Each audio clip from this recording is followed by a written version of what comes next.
Yeah.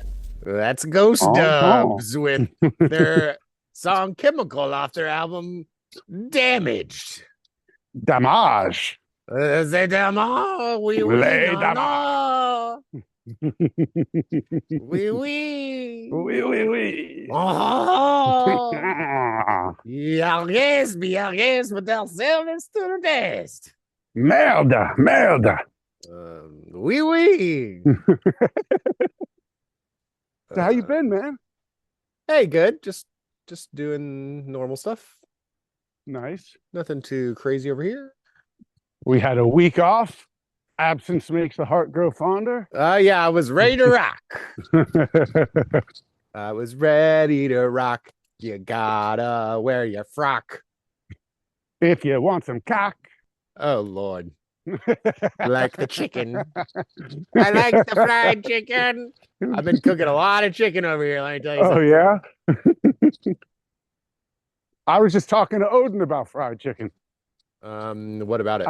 I was telling him the Dave Chapelle stand-up bit about it from Yeah. like back in the day, where he's like, I went to some restaurant or fast food place, and he's like, I'm looking at the options, and the person at the counter is like, I bet you want some chicken or fried chicken. And he's like, God damn it, like, how dare you say that? Yeah. And then he's like, but on the other hand, I do kind of want chicken. Of course. Well, no, it's like it's not anybody's fault. It's super delicious. Yeah, I know. It'd be weird if you like really liked something that wasn't delicious. Yeah, exactly. Like, He's oh, like, that's so yeah, stereotypical. It's like, I yeah, I know. like delicious things. Like, I know. okay, Sorry. cool, yeah. Guilty as charged. Dub dub dub and a dub dub dubby dubby dub dub and a dub dub dubby. You got any news? Hey, are you in California right now? Yeah, I am. Cool. Where are you? I don't remember. I know it's at that probably at that house that you usually go to. But Yeah. where is that again? It's in it's outside San Francisco. It's in Marin. Marin. Okay, cool. Yeah. It's like whatever, the super ultra posh, Oh, sure, of course, of course.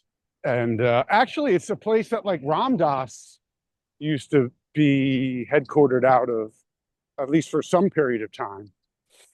They still using homeless people as the pavement there? Well, it's like, I swear in this town, it's like white, Asian, white,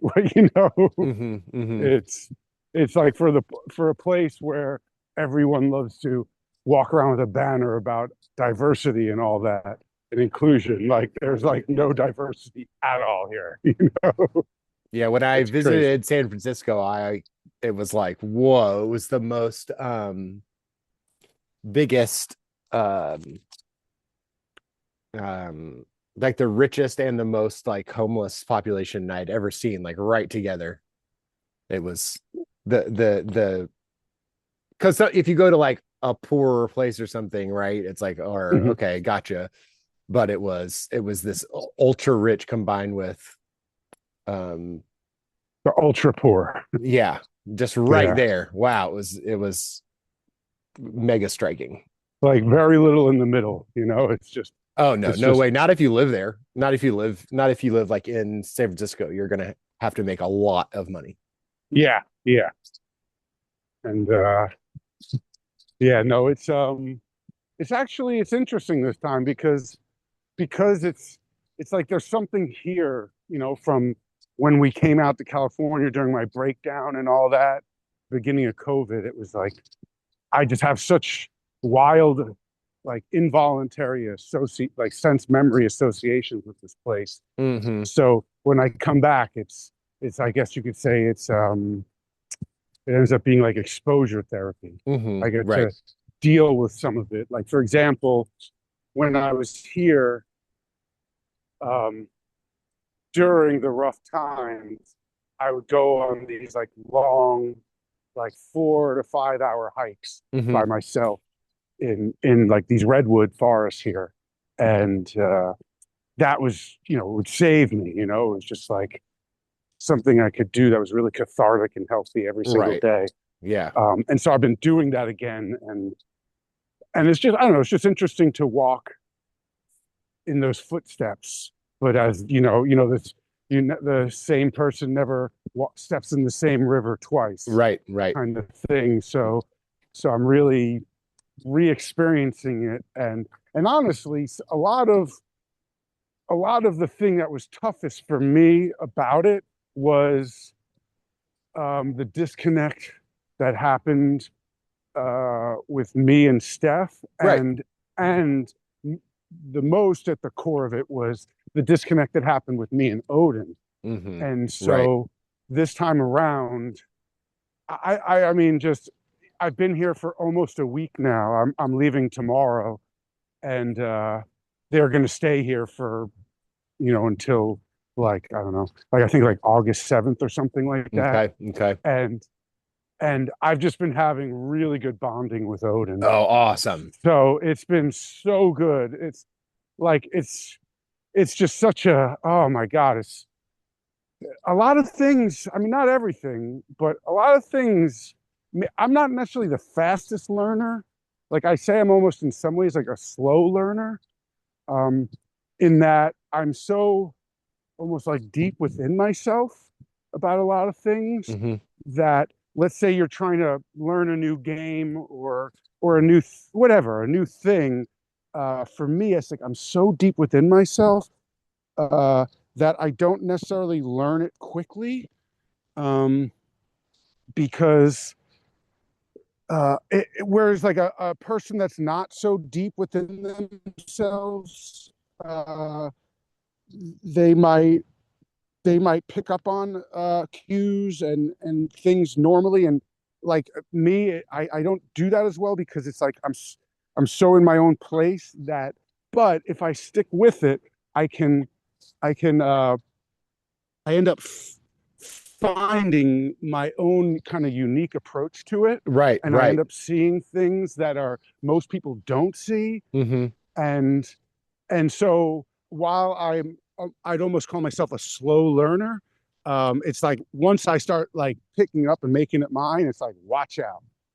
and so I, I but that being said, I'm someone that I usually, I don't know, I stick with things and then eventually make them my own. Yeah. and being a father has been, really challenging for me. Mm. And honestly, when you and I, whenever like a month or two ago, had that one about Superman, grit and grease, Oh, yeah. Yeah. yeah, which is so well titled, Yeah. So uh, good. so good. It was like you helped me so much with that, because before that, I had really, um, I was just really struggling with, feeling like I wasn't passing on the grit to him, and Yeah. feeling like, I was failing him as a Right. father because of Exactly. that. Exactly. And the way you peeled the layers back, and like, especially when you talked about, like, when you asked me, okay, well, how did you get your grit? Right. And Yes. I went Yeah. into it, and then you're like, well, would you want him to experience that? And then Because it that's was what's just going to so have to great. happen if you want to learn that skill, you know? Yeah, totally. And then, but you hit it so on the head, and it was so helpful. And ever since then, whenever something comes up, and because he's, and before we came to California at the beginning of COVID, he was a daddy's boy. So it's like me and him, it was like we had this deep bond and this deep connection, and it wasn't like I didn't have to force it. I didn't have to Mm. push too hard, Mm-hmm. Mm-hmm. and that was, and then that got broken, um, Mm. when we came here and that disconnect happened. And then I went back to New York, and they stayed in California for another like couple of months or something. And it was just, and that's just broken my heart and devastated me. I even, I have this picture in my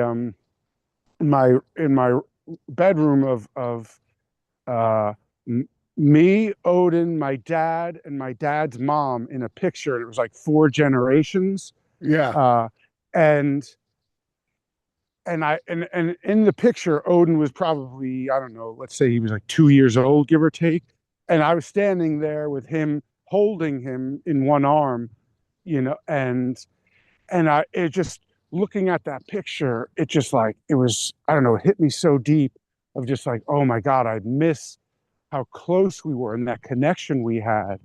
And and then I thought in my head, would I, if I could go back to that picture and then live from there, knowing I was going to have to go through that ridiculously painful time at the beginning of COVID where I had that breakdown and all this happened, and I could try to do it differently so that my connection with him wouldn't suffer. And but I can't tell you how many times, like every time I come out to California, I go through some smaller degree of this anxiety that I was having when we were about to leave for California back then, because I knew I was leaving Maria behind. And that was what killed me. Like if Maria had come with us, it would have, I mean, in hindsight, I guess you never know how it would have played out. Right, Maybe it would right, have been totally disastrous. Who, right, like, you know, right. you just, I don't know. But, um, but it was, I'll just never forget. I've never had that much fear and anxiety in my life because because when we were going across about to, and like, say, like, literally the day before, I think we left on a Sunday, and it was like the Saturday before I went to Maria's place and spent all day with her, all day and night with her. And just, I had this feeling in me because I wasn't sure. The thing I was like, I kept on asking whether it was you or Shane or my buddy Weiler, three friends of mine who are deeply knowledgeable about all the whatever, the deep state crazy shit, the conspiratorial stuff. And I was like, is this the real deal? Is this the final end game, or is this a fire drill? And I mean, it turned out to be a fire drill. Um, but I just didn't know if this was like, this is the final thing. Like we're all being locked down in our homes and we're not really getting out. And everyone is just going to accept it. And then the people that want to really not go along with it and try to resist it, it's like they come door to door and they take you away in some form, like a version of like getting marched onto the trains during the Holocaust kind of thing. And so I was like really fucking scared shitless that we talked about, like, all these videos are coming out from China with people falling down randomly dead on the street, and seeing in China these like street sweeper, but futuristic street sweeper like trucks going down the street, just spraying disinfectant chemicals everywhere. And if you're on the street, you're getting sprayed. And so it's like, you better get the fuck off the streets, otherwise we're like poisoning you in the sake of cleaning up, And I was just like, oh my God, is this, if we go to California, I might never see Maria again. And in my head, it was like, I said to her that line from Last of the Mohicans. And, I don't know, that line where Daniel Day-Lewis is going to like get split up from Madeline Stowe. And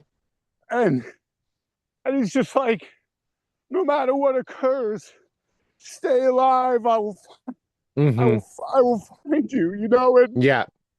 and in my head, I was like, I'm going to have to do that at some point. I'm going to have to like journey back across the country. And I don't know if there's going to be planes or if people are going to be allowed to drive between states. I just don't fucking know. But I'm going to have to fucking do that and go and get her,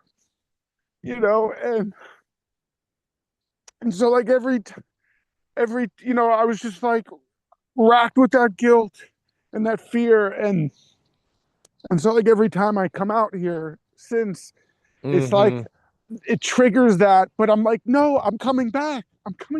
Like, it's okay. It's not, that's not about to happen, but it just triggers it. And so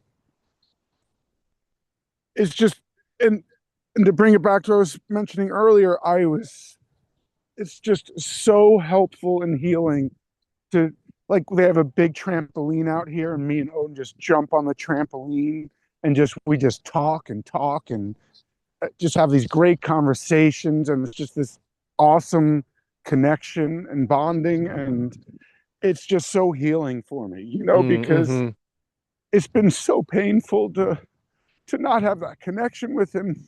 And I try hard, but I'm caught between this place of wanting to have a deep connection with him and be his best friend, but also just wanting to be his dad and feeling like I'm failing him if I'm not teaching him this grit.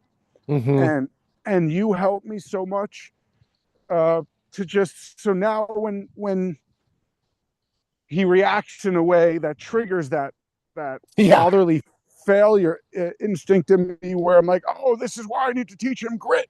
And part of the disconnect in the past has been that when he's having a tough time with that, and I'm like, all right, well, here's I take some sort of stance, and then it doesn't land well, and it doesn't, like, I'm not teaching him grit, it's just driving us apart. And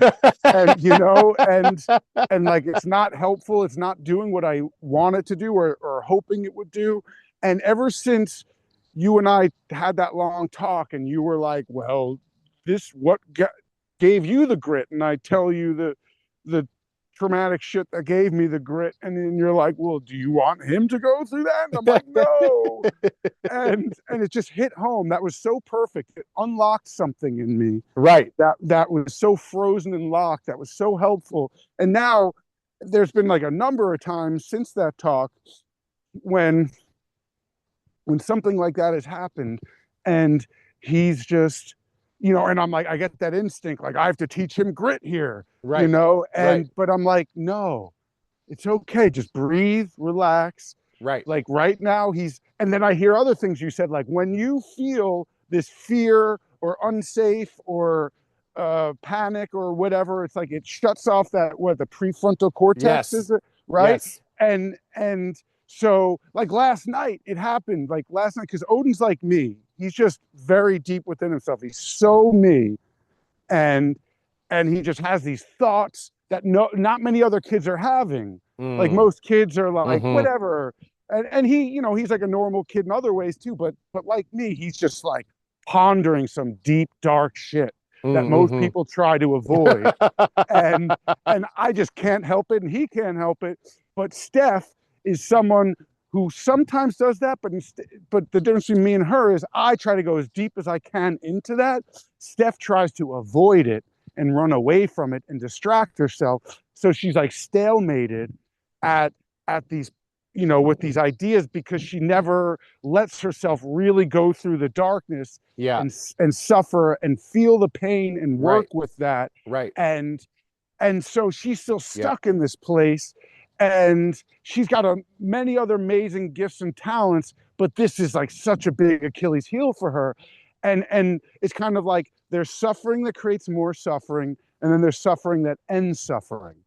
And she, like, in this regard, it's so difficult for her to make it the suffering that ends suffering. Yes. And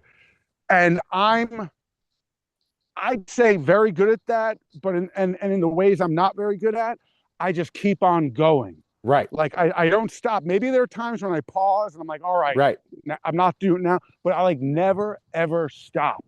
And like a hungry fucking wolf. And so last night we took their dogs to like this walk towards around sunset to do a little sunset hike.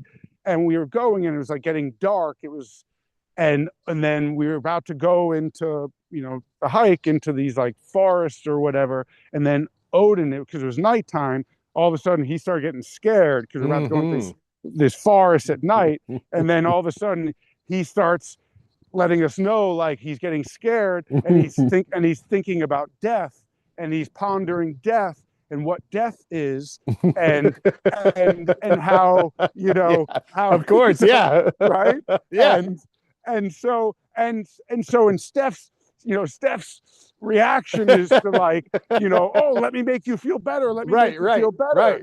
And I'm kind of like, okay, here we are. Let's make this the suffering that ends suffering. Yeah, right. Let's go deeper into it. Right. And she's trying to like coddle him or distract him. And I'm like, no, don't do that. That's why you're stuck in that. And that's why he's stuck in that. And let me like, so he's like, I'm afraid of death. So instead of like distracting him or coddling him, I'm like, okay, tell me more. Right. What are you afraid of? Right. And tell me more. Like what and why are you afraid of it? Yeah. And then he like, and then she wants to like jump in and be like, no, yeah, of course. Yeah. And then, and he's kind of desiring her coddling more. Of course. And then I have you in my head say like, and it's like, okay, I don't have to force the grit here. Even though this isn't exactly grit, but you know what I mean. Of course. And, yes. And then so I kind of back off a little bit, let her do her approach. Right. Then I have you in my head being like, when you're afraid, yes, it shuts off the prefrontal cortex. Yes. So right now I can't really talk Correct. to him or it's difficult. But at the same time, I also know, and this is what I do with myself. And I think that's why, again, like I'm a slow learner, but I go deep and I don't stop. So eventually I'm like, I'm like one of those, like the mouse that gets dropped into the bucket of cream. Right. Sure. That churns it into butter by never stopping and yes, trying to get out and then crawls out once it turned into butter. Right. So I'm not going to do it quickly, but I just don't stop. And so I want to like instill some of that in him because I know he's got that in him. And I want to like, and so I let her calm him down a little bit and I back off. And then when he's like calms down a little bit, I try to ask him when he's like, but I'm afraid I'm just going to be lying. Like maybe when I die, I'm just going to be just lying there forever and ever. Yeah. And I can't do anything. And I'm just there and in darkness. Right. And so I'm like, okay, like, let's go into that more, and I try to go into it a little deeper with him. And it's, it's very difficult for him, but I'm like trying to begin some of that process. Yes. But then like again, I had you in my head about the fear and shutting off the prefrontal cortex. So I wasn't pushing too hard and I could introduce and plant seeds, but without forcing the seeds to grow into a tree prematurely. And and I just let him know, I'm like, look, I'm your dad. I'm here. Like nothing is going to happen to you. Like I'm here to protect you and I will not let anything happen to you. Yeah. And just help make him feel safe in that way. Yes. And just plant the seeds of just know we can go deep into this. And that the reason why you're so afraid of this is because we fear the unknown. We fear what we don't understand. And I can help you understand this better and go deeper into this. And then if you're willing to do that with me, that will help make these fears much, much smaller and much more manageable. And I don't know, it was just a really positive experience. Yeah. And then, within a few minutes, I got him to laugh. And then that always helps, Of course. And yeah, it was just, I don't know, it was really great, and I just want to again say thank you so much because you helped me so much. Like before that without that talk, where you helped me, like it would have been so much harder for me to have those perspectives in real time. Right. No, that's how I know also when something actually has like made an impact on me, because it's like comes up in the moment somehow. Like somehow I have some type of habit to do something, but then something comes up and it's usually out of suffering. It has to be like bad enough. And then you learn some kind of lesson. And then later on, when the normal habit tries to come in, there's like some kind of short, it's in the electrical system or something. And it's like, oh, wait.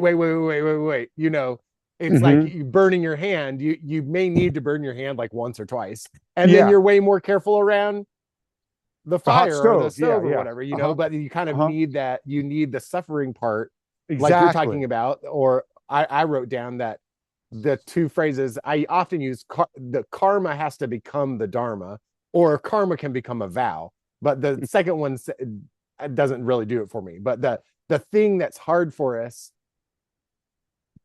or usually there's like one or maybe two things that's like really difficult for us, or also maybe really important, or it's connected to trauma or something like that. Like if we solve that, if we figure out the way through that, or to transcend it or whatever, then we've got it made, because we were doing really well in all the other areas. Right. There's like one area that I kept stubbing my foot on, you know, and so and so it's like, if in your house I keep stubbing my foot on the couch in the middle of the night, you can either just totally avoid the couch, right, but then you don't actually have freedom, right? Now it's just like, I'm going to try and not do it. But then if you get up in the middle of the night and you're not thinking about it, you go through there, you're going to stub your foot. Or if you have like people over and you're not thinking about it, then you keep stubbing your toe. So then really it has to be like training it has to be figuring out what to do in that situation. And once I figure that out and I don't stub my toe anymore, because it might just be like, hey, move the couch 3 inches to the left so that it's not directly in front of the doorway or something like that. You know, there's more margin for error. Yeah. Or practice, like they've shown with typing. If you keep spelling cat CTA, like your fingers are not doing what you're asking the mind to do, what people will typically do is they'll practice writing cat, CAT. They'll practice that, thinking that that's what will enable them to not make that mistake. That's not true. You have to practice the mistake. You have to practice on purpose CTA. Because there's an issue when we're saying, I want to write cat, there's a neurological issue happening where that order is turning into CTA. And so we want to just go, no, okay, I'm going to keep training CAT, but that doesn't work. That doesn't address the issue. You have to practice the mistake on purpose. You have to do the mistake on purpose. Interesting. You have to do CTA. You need because right, it's getting, the neural signal is getting mixed up. So you need a really distinct neural signal for CAT and a distinct one for CTA. You need two distinct pathways. Whereas in the first example, we're making the error, the mistake, they're getting jumbled. Sometimes it's coming out CAT, sometimes it's coming out CTA. They're getting jumbled. So you have to make them distinct. You have to study or do the thing that is bothering you or upsetting you on purpose.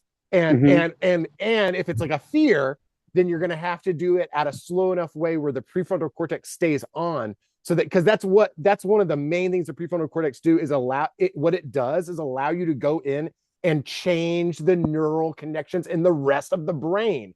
So if it is off, you can't really learn, because that's changing your neural structures. You need it on so that you can go into the rest of your brain and change the neural structures around. That's like what it does. That makes sense. It's our self-consciousness. It allows us to be conscious of ourself, be conscious of what I'm thinking about, to think about thinking. And when you think about thinking, you modify how you're thinking just by doing that. Or I think it's called metacognition. Metacognition is like one of the highest levels of cognition humans can do, where you think about how you are thinking. You think about what you're thinking. That in and of itself starts changing how the integration between the hemispheres, how things are connected, letting things erase. That a lot of PTSD is actually letting things erase, that the memory itself has an emotional charge to it. And so it gets put in the looping mechanism where it gets brought up without our permission, which that we do not like that. The reason, because it has a lot of emotion attached to it. And so until the emotion of the memory is more towards neutral, then we'll let it go, because it's like, what did I eat 3 years ago on Wednesday for lunch? I don't know. I didn't really matter.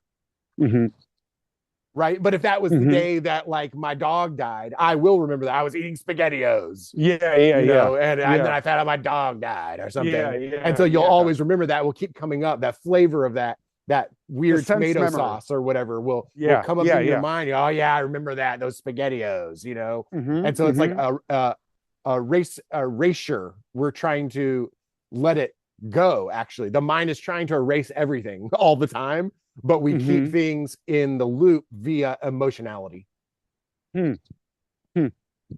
Because we try to erase everything all the time. We're just constantly erasing everything. It's called neural pruning. We're just Hmm. constantly trying to erase everything. The mind is trying to throw everything out all the time so that it remains clear, Mm-hmm. clean, like a mirror or something like that. Yeah, Those yeah. are common like metaphors for it. It's Mm-hmm. trying to Mm-hmm. be so that you can be sensitive. Mm-hmm. That's to maintain sensitivity so that you can survive when the bear jumps out, that you're not in Mm-hmm. your mind going, oh, yesterday when I did that, it was so dumb. And then the bear's just like already eating you because you didn't like Mm-hmm. notice what was going on. Mm-hmm. So it's to allow us to maintain sensitivity, which is Hmm. what we lose as we get older Hmm. Hmm. because we're so bogged down in past memories. Well, Yeah, I think it's yeah. called episodic memory gets stronger as you get older. Like older people have these like set of facts from their past. Mm-hmm. Like crossword ability will increase actually as you get older. Hmm. But your ability, like remember whether you like put on underwear or not, does not, you know. Hmm. Hmm. Interesting. Yeah, I think it's called episodic memory. Hmm. There's two different types of memory. And then what was, oh yeah, and metacognition. Oh, and that's thinking about the thinking, you said. Yes, exactly. Okay. It's like a Okay. special ability that we have, that it seems like maybe other animals have it, but it seems like we are like maybe the top at it because it Mm-hmm. allows you to invent things because you Mm-hmm. can think, okay, I want to do this. How can I do this? And you can Mm-hmm. start inventing, playing with things in your own mind. You can think about things in your Mm-hmm. mind and keep revising them, like keep it in a loop. Like Douglas Hofstadter says, I am a strange loop that are essentially, according to him, I'm not saying it's right or wrong or anything. I'm just saying, according to him, that what we're doing is we're taking information and we're using our mind to put it in a loop so that we can keep looking at it. Hmm. That self-consciousness is a looping function. Yeah. It allows us to think about yesterday or think about how I'm thinking right now or Mm-hmm. talk about talking. And that is like a really special ability. But essentially it's a loop, like you can put things in a loop.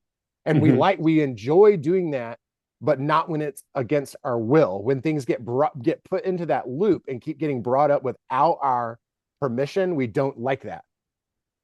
Hmm. It's too much feedback. It's like the microphone is great, but not when you point it at the speaker.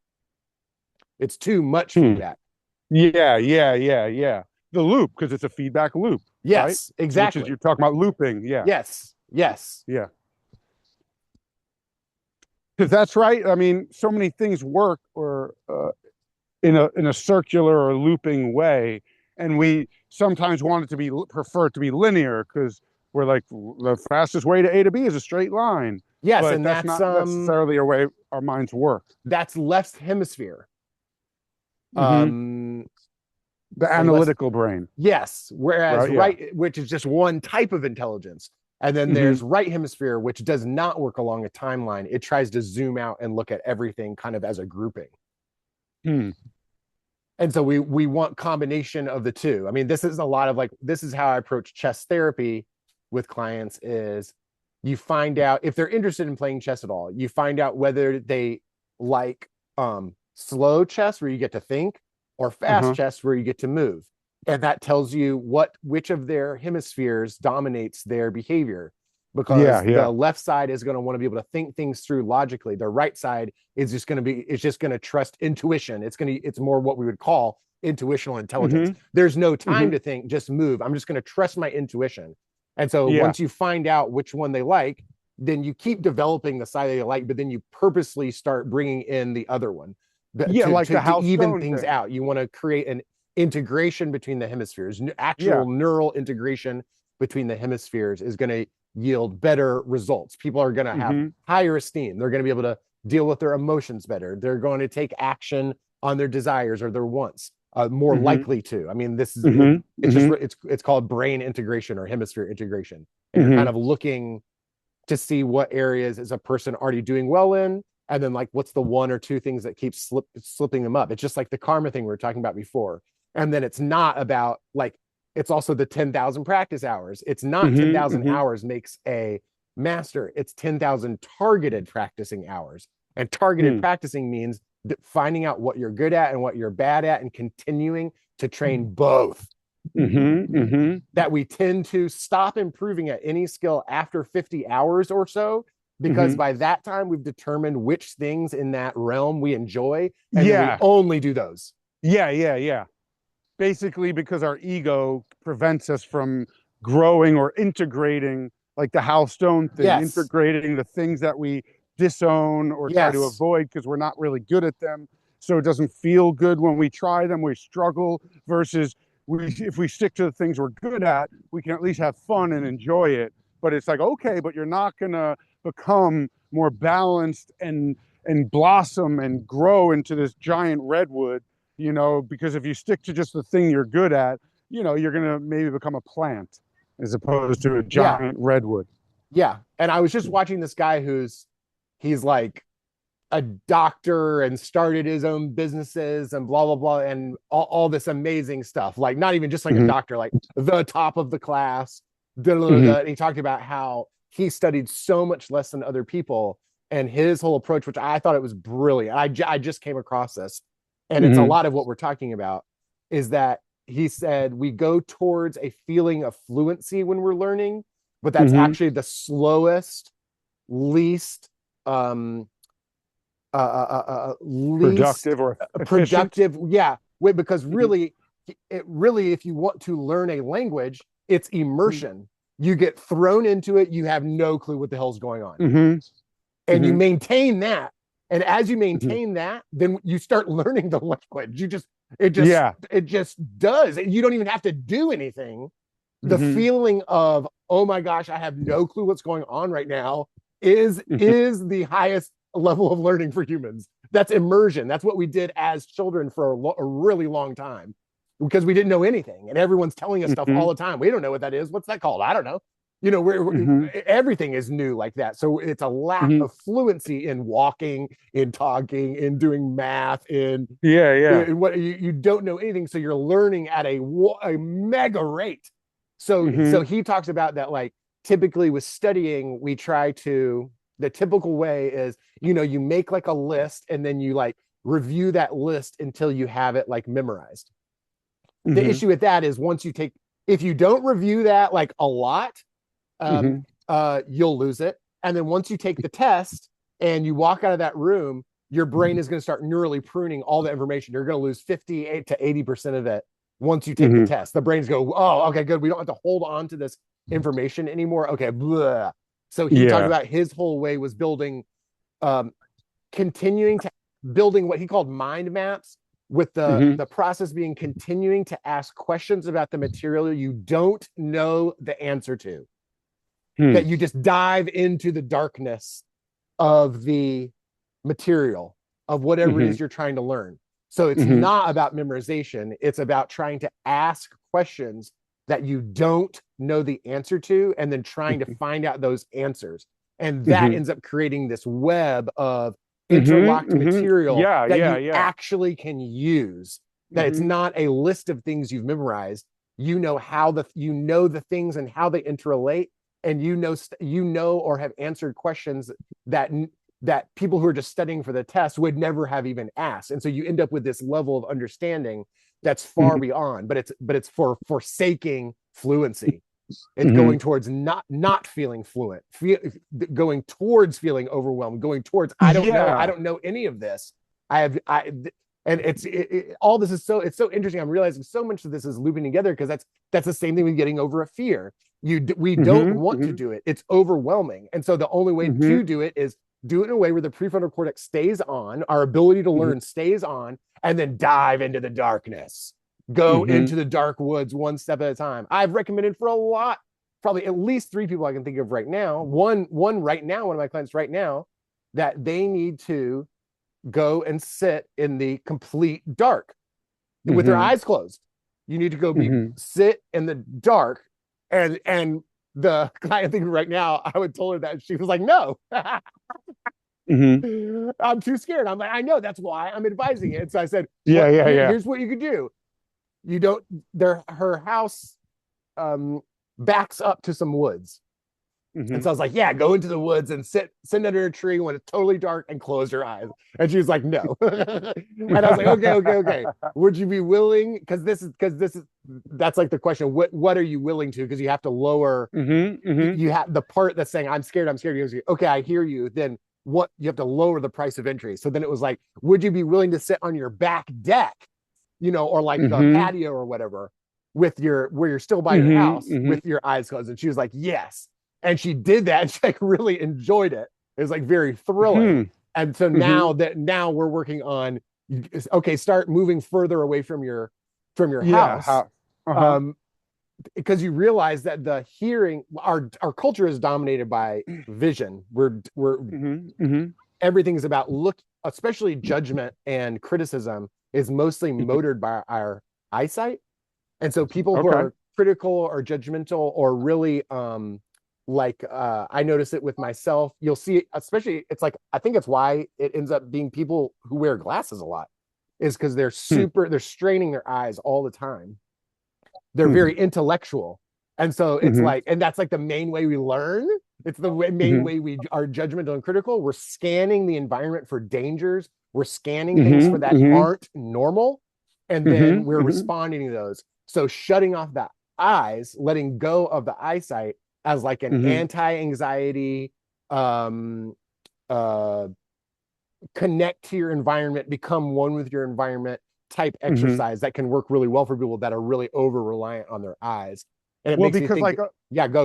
Like a blind person develops their other senses. So it's like that. We're so overly dependent on the vision. So to turn that off, it's like you feel like in a ultra vulnerable or unsafe place, but that's okay. And a person has to become more comfortable with their lack of control and their lack of awareness. And then hopefully they'll start developing their other senses and realize, I don't have to be so overly reliant on this one sense. Exactly. Other senses, yeah. Well, and truly, in Buddhism, it's like the Avalokitesvara Sutra or something. I can't remember exactly right now. There's all these Buddhas sitting around having like a party, and the main Buddha who's like hosting the party says, let's go around and tell the stories of our enlightenment, like how we became enlightened. And so one guy's like, I meditated on space until I became like one with the universe. And another guy says, I meditated on my sense of sight until I realized there was no seer and there was no world, and that I was one with the world. And another person, I meditated on my heart chakra until it opened, and then I became one with the universe. And another guy, I meditated on my sense of sound until I became one with everything around me. And they go around, and then it gets back to the main guy, and the main guy's like, wow, that was awesome. Like, all those stories were great, but I'm sure we can all agree that there's one that out of all of us, one of us had the superior enlightenment. And he says it's the Buddha that meditated on their sense of hearing, because hearing out of all the senses is the least discriminatory and the most far-reaching. That actually, if we're thinking about the dark, this is also from a Vietnam veteran. I remember hearing this, that in Vietnam, people would get so scared. And this is coming from a guy who was there. Okay. It's not like, this is he's like, new people and older people or whatever, but it was so common that soldiers would, because they're having to move through the jungle at night sometimes, it's completely dark. And that a lot of times you would find the enemy by running into them. So that new people would get freaked out because they couldn't see anything. They couldn't see, where's the enemy? Are we safe? Where are we? And that really, actually, the hearing, you can hear so much further and in every direction that and you can't do that with eyes. Eyes are quite limited to how far you can see, especially if it's dark, you can't see anything. And then you're only limited to whatever that amount of degrees are in front of you. You can't see behind you or above you or anything, but you can hear in all of those directions. And that actually the hearing can reach much, much further. It's making me think of another Zen story. a monk comes to the Zen monastery. He's there Mhm. training for, I don't know, a year or two, and Uh-huh. he thinks he's like really good.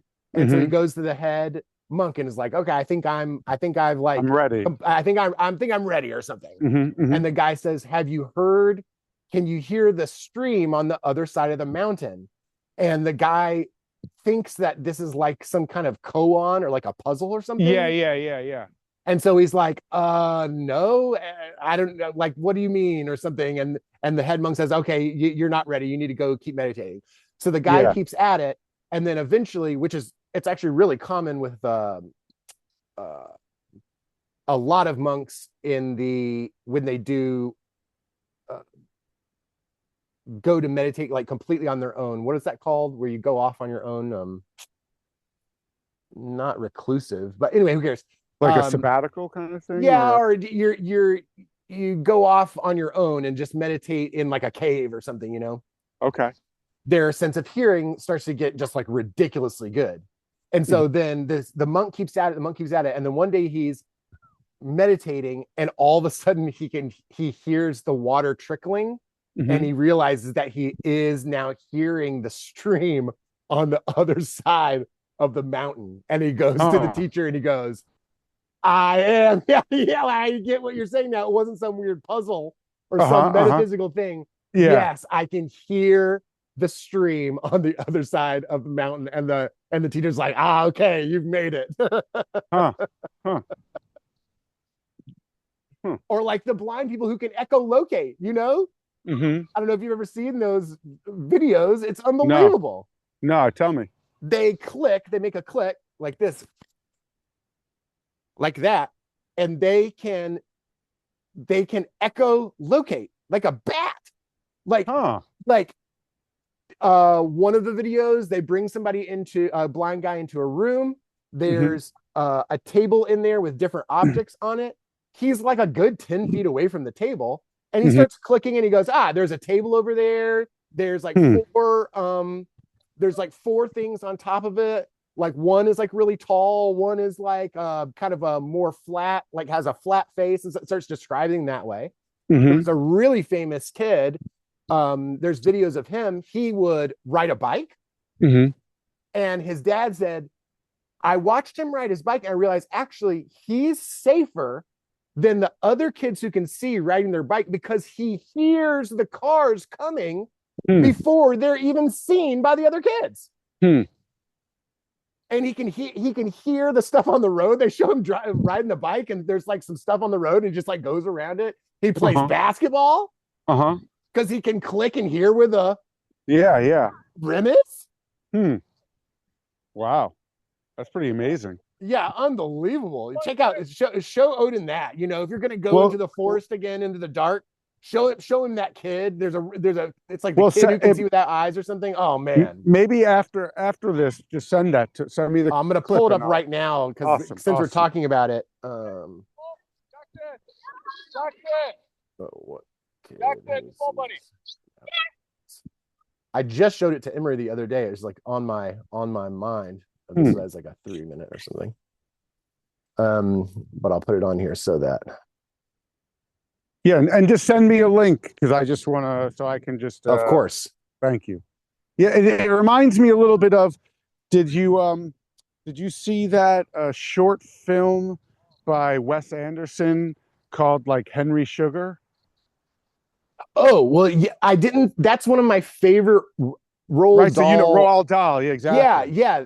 The Wonderful Story of Henry Sugar and Six More is one of Yeah, my most favorite books ever. No, but I never saw the adaptation. I've got to. I'd dude, totally forgotten about it. Yeah, no, exact it's same so thing. good. It's Oh, so oh my good. gosh, I gotta check it out. I can't believe I It's forgot so about good. that. Yeah, it's totally reminding me of that, because you have that guy who Yes, goes and finds like the master. Imrat Khan. Yeah, I remember this name. I don't know how, but I just do. You there? We go bye bye in the car.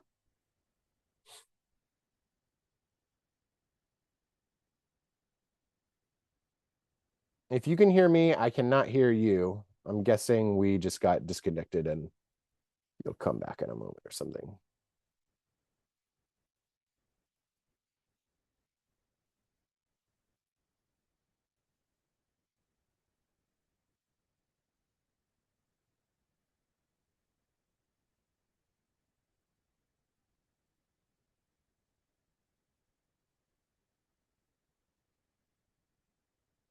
Hmm.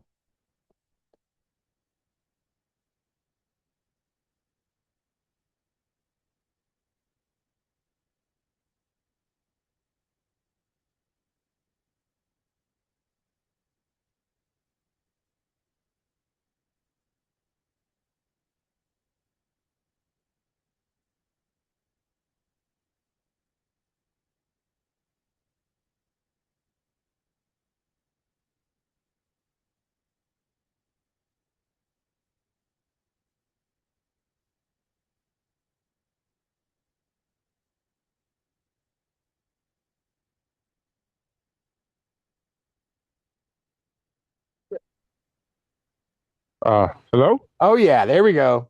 Oh, there we go. There we go. Okay, cool. Wow, like, So yeah, so the guy it's Ben in the movie it's Ben Kingsley who uh-huh. plays the guy who goes and finds like the Yeah, whatever the Buddhist master or whatever in right, the right, forest, right. and then when he the master gets angry and throws a stone at him and loses his temper, and then because he feels so bad that he threw a stone at him, he goes, okay, because I've Right, hurt you and I never right. should do that, I feel so bad, I will actually teach you Yes, this high level truth, which is that basically it's all about uh, learning how to focus your attention on one thing for as long as you yes, can. And yes, most people, they can't do it for more than whatever 5 to 10 seconds, which is so great because when you hear that, you're like, what are you talking about? I can do that.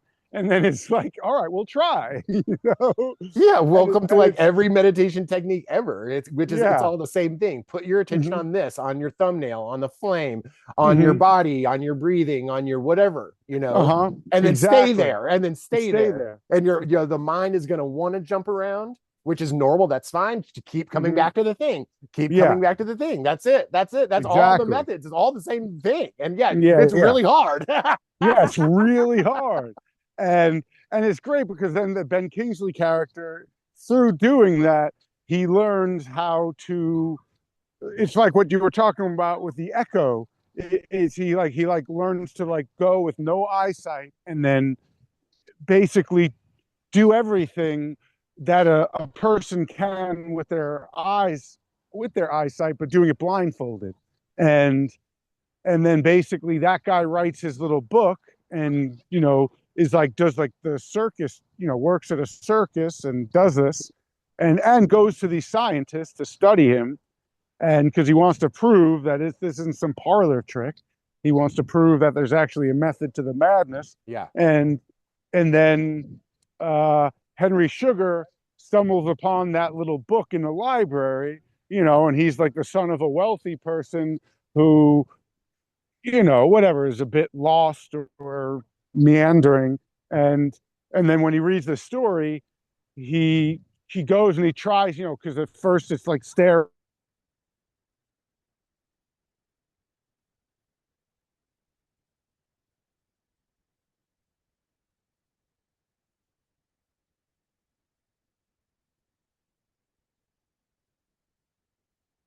and see how long you can do it for. And he's someone that's a kind of middling, mediocre person who hasn't been exceptional in anything, but for whatever reason, this comes easy to him, Well, and because he it means he can win money. It attaches with his personality, at least in the book anyway. I don't know if they changed that, you but again. he's like a rich guy.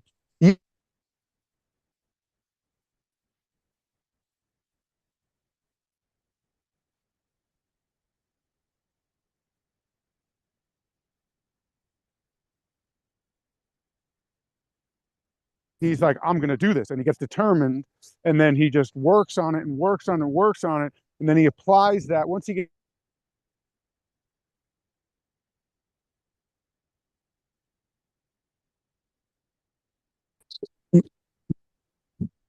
Hello. Yeah, I keep losing you. uh, okay, yeah, I think it's me because I went to like this field at the school, so maybe it's just my connection is. So it's probably the problem is probably on my end. So Okay, sorry. cool. Oh well, no problem. I mean, Okay. if it keeps happening, maybe we call it or something like that. I don't know. Okay. Okay. Okay. Um, but yeah, so he keeps on working on it, and then he starts using like a deck of playing cards, and then he starts focusing on just focusing on the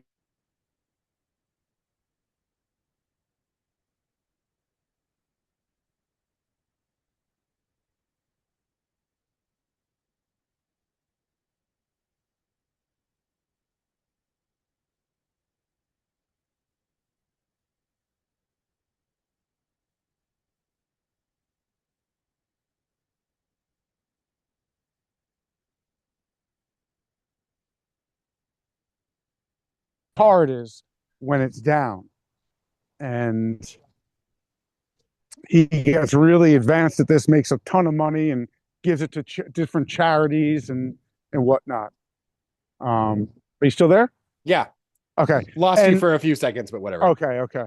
But honestly, this is interesting, and I loved it. I really want to show it to Odin, because I just think it's such a great illustration of this truth in a way that can maybe click in a person, and that can help teach them, like, if you work on this and get advanced at this, this is the key to unlocking the universe. Yes. And Awareness is it's persistence and awareness. It's like the awareness is the magic. That's yeah. where the magic is.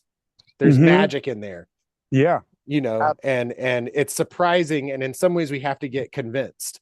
Hmm. That's what Don Juan says to Carlos, which is why he has him do psychedelics in the first couple of books, because he's like, you were really dumb. Hmm. And like a Western person, so I needed to convince you that maybe the universe is not exactly the way you think it is. Exactly. That there Yeah. might be other things hidden in um in awareness itself. Hmm. Yeah. Like the observer influences what they're observing, and you don't understand how you're doing that because you imprinted this way to view the universe and the world, and you think that's all it is, but that's not all that it is. And because you have this limited awareness, or this like one or two lenses to which to see the world through, you're limited. So and you're bound by that, and you don't even know it. So I can help unlock you or free you from that.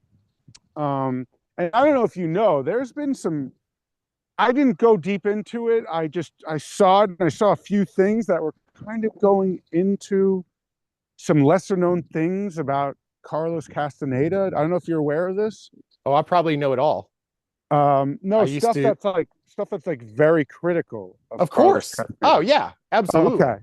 like stuff that I mean I don't know, because I'm a little resistant. I have my own biases in favor of him and that type of thing.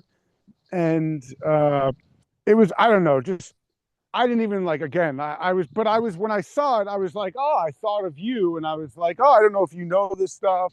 And I was thinking like maybe we could watch one of these things together or something, but just because I only read the first one, and I know you read like the whole thing and you really love Oh, it. I've read every, not even just all of his stuff, but then there were Mhm. two women who were part of the same tradition, and Uh-huh. then a number of fakers, and then some people, a guy named DeMilo, who actively tried to prove that it was like a hoax.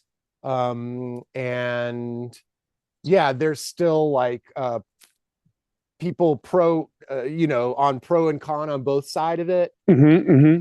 Um, Probably what trumps it all for me is Hmm. the uh on Reddit, there's a subreddit, that's Castaneda subreddit, that's run by a guy named Hmm. Dan. And Okay. Dan was one of Carlos's original students. Okay. So there's like a direct transmission, a direct lineage. And the stuff he talks about helped move the needle for me, because before that point, I was like, how am I supposed to know? Yeah. Yeah. Yeah. Like, it might be true, it Hmm. might not, it might be a combination, right? It might Hmm. be a Yeah. little bit Yeah. of a little bit of this, a little bit of that, or something, Yeah. absolutely. The only thing I knew for sure was that reading those books, Hmm. um, one of the greatest like experiences ever, and I read them so many times and stuff, but Hmm. they made me feel so strange while I read them. There is something special for me anyway Yeah, about yeah, those yeah. books. They made me feel strange and weird inside in a great way, in a Yeah, positive way. yeah. I mean, I remember when I was first reading them for however many years, that was oftentimes the first thing I would think of when I woke up in the morning. I'd be like, I'm so glad I'm awake because I get to keep reading these books, Uh-huh, uh-huh. Well, you there was something to them, there was something about them. And I did all of the techniques with a variety of successes in them. Like hmm I was just talking to Emery about the lucid dreaming, and that I tried for years and years and years and years and years. I still have like a lucid dreaming kind of practice, but I am not good at it. Let's hmm make that hmm really clear. I'm not. For the amount of times that I have tried and done different things and stuff like that, it hasn't been something that's worked really well for me. hmm But for instance, the sitting in darkness, in complete darkness, is one of the um biggest trainings. Um For lucid and so dreaming. yes, actually, Uh-huh. yes, but just as a technique itself, that you're being in complete darkness and then you're working on quieting the internal monologue or internal dialogue or whatever, Yeah, like a monkey brain. Yeah. yeah, through whatever. They have a lot of different interesting methods for that, like go to a river, hmm look for 4 stones that call to you that can fit in between your fingers, and hmm then you take those and you put those between your fingers and you sit in a dark room, and anytime you realize that you're thinking, you squeeze your fingers on those rocks to cause a little bit of pain to hmm kind of knock you out of it. Or hmm you can use a mantra, but they're like, mantras are like nonsense, but what it does is it allows the mind to like grab onto something and Yeah, do yeah, something. yeah, yeah. And so they like recommend the mantra air, just like air, Hmm. Hmm. air, not Uh-huh. because the Uh-huh. mantra itself isn't like magical. It's Yeah. to give you something to kind of force down or stop or turn Yeah, off the absolutely. the Absolutely. dialect di no not The is it dialect analytical mind. The yeah analytical. dialectical thinking or something, the think um oh cursive. It's like cursive. Oh, there's a name for it. The thoughts that lead into next thoughts that lead into next thoughts. Hmm Discursive thinking, Okay. discursive thought. And there's a really interesting take on this, which is that the, n- not doing discursive thinking is actually doing less. So it should feel easy. If it Hmm. feels hard, it means you're adding more thought. Hmm. So there's a really interesting therapist that's not connected to sorcery or castanate or anything, and hmm that his whole point of view is that discursive thinking is the issue, and that it's a choice to just stop it. That hmm it's not a hard thing to do. That's a thing we're already doing, combined with all the other stuff that we're doing to like be alive and be conscious. We're adding that on. So to turn that off, to stop doing that, is actually less work. So it shouldn't feel stressful to do it. That if you tell people stop thinking, they're gonna go, I don't know, it's too hard to do that. Oh. Yeah, It's like, yeah, oh yeah, yeah. then that's the wrong way. Yeah. Try something else. It should Yeah, feel yeah. easier, Uh-huh. like Huh. because it relaxes to a huge degree. Discursive thinking, like, okay, I got to do this, and then later on I got to do this, and then remember that person said that and this though, and what's that sound, and oh yeah, there's a hmm cat right there. That hmm calms down when we go to sleep every night. So hmm we have the ability to, and it's related to relaxing. Yeah, yeah. So it is a relaxation response, and as it happens, the awareness opens up to such a huge degree. Because what in the world are dreams anyway? That's some crazy shit right there. Right. Yeah, absolutely. And the discursive Absolutely. thinking and the awareness of our body has to go, and then we can enter into like a completely other like realm That stuff, you know. Yeah, yeah, yeah. Absolutely. But yeah, the Absolutely. dark room training is supposed to, if you keep doing it, Hmm. um, then you start to go in with your eyes open, you start to see dream imagery. And it Hmm. was making me think of just Oh, recently, I saw I'm having trouble finding the video, which I can't believe. I'm finding all these other ones I want to watch. But basically, if you spend this guy online who tries all these weird like bio hacks, his hmm. goal was to spend 5 days in a completely dark, completely soundless box that he builds, Hmm. and um, and just within a few minutes, he starts to go insane and has to leave. Hmm. And he's like, I could have never expected that. Some of it is the hearing, because you start to be able to hear your breathing so loudly and like your body gurgling, and every Hmm. time you shift or move or something, Hmm. you start hearing all this stuff, because like we were talking Hmm. about before, that you can't see with the eyes, so the energy goes to the other senses. Yeah, yeah, yeah. But then the fear also takes control of him, that he's worried, I won't, what if I don't hear the timer go off? What if I'm Hmm. not getting Hmm. enough like air in here? And so like all these fears come up. So he Fears. comes up Yeah, with like a yeah. ventilation system, and Hmm.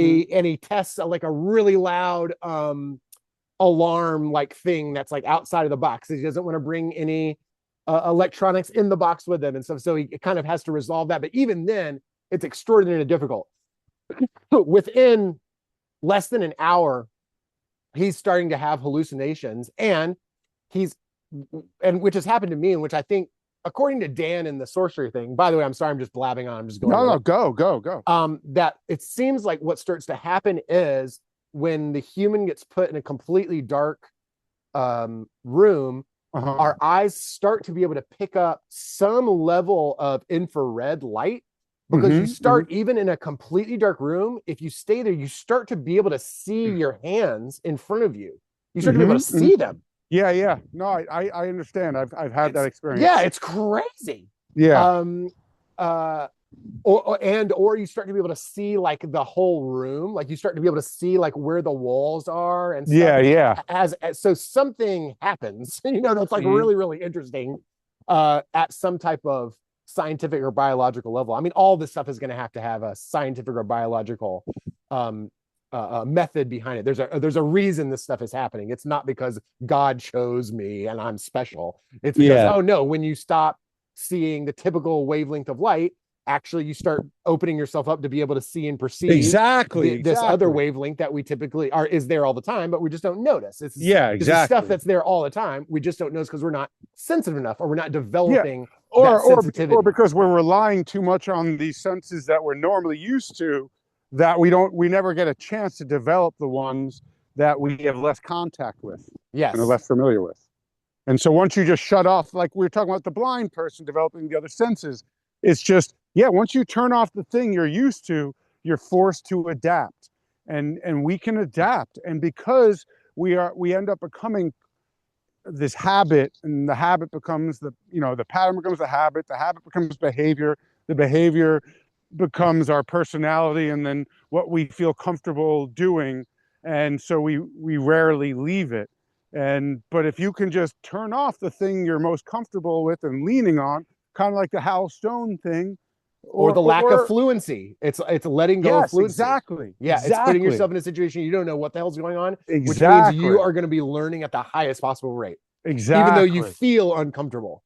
Mm-hmm. That's the Mm-hmm. sign. That's the sign that Yep. you're actually taking in, instead of confirmation bias and the ego uh, cutting things out. We Mm-hmm. instead start letting way more in. Mm-hmm. Exactly. You got to take yourself out of your comfort zone, out of the familiarity, and then you start real tapping into things that you've always had, but you've just never developed for various reasons. And it's very important to do that, and most people don't because they're not really comfortable leaving their comfort zone. And and it's so and that's I mean, and that's like it comes back to what I was talking about with Steph before, that she tries to avoid that type of thing. Everybody And does, right? It's not yeah, just her. yeah, yeah, yeah, absolutely, absolutely. But I mean, okay, for example, the other night I went out to dinner with her and her mom, and we dropped off Odin at this like Dungeons and Dragons thing, Yeah. and and uh, and we're at dinner. We're at some like Irish pub, and we're having a good time. And then, of course, like Odin calls Steph, and is like having anxiety, and is like, "Will you come and get me?" And so, whereas if that happened with me as a kid, I wouldn't have had a way to contact my mom. I know, exactly, So I would have exactly. had to just deal with it. And honestly, Odin, Odin has all these things that Steph has gotten him diagnosed. He's on the spectrum. Like what kid isn't on the spectrum in some way, shape, or form now? Yes, correct. And honestly, all these things that he is on the spectrum, or arguably, are ways that he totally gets that from me. But the difference was I grew up, as a child in the 80s, and no one had autism back then. Basically no one had autism.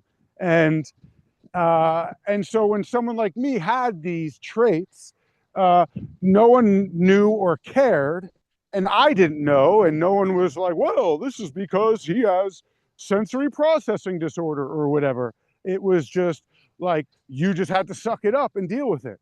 And so you learn to do it. And I guess the positive is that you learn how to persevere and be resilient even when you're not comfortable. But the downside is you had to sit through some shit and you got treated a certain negative way. And it wasn't because you're a bad person or there's something like, there are these ways that you're a bit different than the normal person. And so like I say that when most people feel something, it's like on a get one, they feel it at a 7. Like I usually feel it at like a 9 or a 10. Mm-hmm. And like say for example, like music, that's why I go about music the way I do. Right. And whereas other people are like, oh, I don't know, they're just not, whatever, they don't necessarily find their thing. And whereas someone like me, I'm better, so I'm going to find my own thing. And Odin is very much like this, and it's just been interesting for me to witness, because I always wondered, what would it be like if it had been. And I was basically, me and my brothers were basically raised with little to no parental supervision. My dad was at work, my mom was like an alcoholic, and so we were just like, we get home, we'd walk home from school, even starting at the age of like 7, and alone, and then I would just be whatever, we'd just be out and about around town, at a young age, and there was like no parental supervision for the most part. We'd have dinner together, and that was pretty much it. And I always wondered like what it would be like for someone like me if I had a parent who was on top of things and doing their level best to help you and pave the road for you in a way. And Steph is whether you want to call it a helicopter mom or some call it a snow plow mom, like someone who plows the snow for you, so you don't have to deal with the difficulties of driving on a snowy road, so figuratively. And it's been interesting because in a lot of ways, like Odin is so in touch with his emotions and understanding them in a way that at that age I was nowhere near that. And so that's a great thing. Like it's almost amazing how advanced he is with some of that. He'll just articulate his emotions and his feelings in a way that's like, wow. Like I don't know many adults that can do that. Yeah. And he just does it, and it's so clean. The downside is it's like he hasn't really developed this type of resilience that like basically, or the grit that I basically had to, because no one was plowing any fucking road for me, and at least I developed this grit. But it also, the downside was there's these weird interactions or disconnect I have with others, and now it's like more kids are like that, and Odin is like that. And so when he called and she went to go get him, like the mom was who, you know, her mom, and so much of Steph's, like, the desire to avoid difficult things instead of going deeper into them, like we were talking about earlier. Yes. She totally gets that from her mom, and her mom just like avoids anything unpleasant. And as her mom says, life is better through chemistry, meaning just take a pill for it. Whatever's ailing you, just take a fucking pill for it. And it's like, what that, like, that's the shit you need. That's like all of these things that make us uncomfortable or give us anxiety. That's our roadmap of how to integrate um, the things in us that we need to, that make us, if we can integrate it, we become more balanced and become the redwood instead of the little plant. And uh, and the mom, you know, I think I told you that a while back, maybe, you know, she's backed off, but about a year ago or so, year to two ago, when Odin was having a lot of anxiety about what a bunch of things, Steph was like, I told you about this, and that Steph wanted Yeah. to get him, put him in on SSRI, and I was like, no fucking way, Mm-hmm. no fucking way, we're not doing that. Mm-hmm. This is how you become the dead person. This is how you become the normal fucking, Mm-hmm. you know, Mm-hmm. idiotic American who's just like, I'm fine, everything's good. It's like, no, what you're doing is you've just learned how to successfully avoid and drug yourself, so you just don't feel certain things, and you don't realize that these are having all these, you know, for example, you know, when Steph wanted me to have a kid with her, and you know, she didn't need me, she could have done it, but she wanted me, and so it took a long time to negotiate and figure out a way that it could be work out for both of us, and which we eventually did. But there was this interim when I finally, something clicked, where I was like, I don't know, I don't know. And then something clicked in me. I was like, you know what? I can do this with you. And one of the main things that I realized that had previously eluded me was that I can do this with you if we truly do this as best friends. Not Mm-hmm. like you say we're best friends, but we do it as best friends. And you have to let go of this idea that I'm going to come around and feel differently about you and fall in love with you and want what you want. Mm-hmm. You know, if you can Yeah. just truly accept me as me, and that the way that you want to have a kid, I want to fall in love, and these are these two things haunting us individually and respectively, that if I can work with you to give you your dream, and you're gonna have to work with me so that I can make my dream happen. And and she basically was like, I can't fucking do that. And I was like, okay, I get it, you know, uh, I understand. And so we'll have to agree to disagree and part ways. So we did that. And in that interim, she just like the anxiety, all this shit just like an avalanche collapsed on her. And she, for the first, and look, and the good side of having a mom and imprinting the avoidance approach and just drugging yourself in various ways to avoid dealing with the aspects of awareness that are so difficult and unpleasant and take you out of the comfort zone, everything we've been talking about, and then develop those other parts of you that you haven't developed. And Steph is like one of the most capable human beings I've ever met. So in some ways that's wonderful. In other ways, it's really fucked her, because she's been so capable that she's been able to successfully avoid going into her own darkness, and integrating her shadow and her disowned selves to become a more complete and balanced person. And that's part of what she really loves about me, is because I'm all about that. And so if nothing else, it's like a guilt by association, that, or, you know, she's around me, and so she gets to, in her own way, like vicariously do some of that stuff through me a bit, Right. at least, Exactly. right, at least a bit.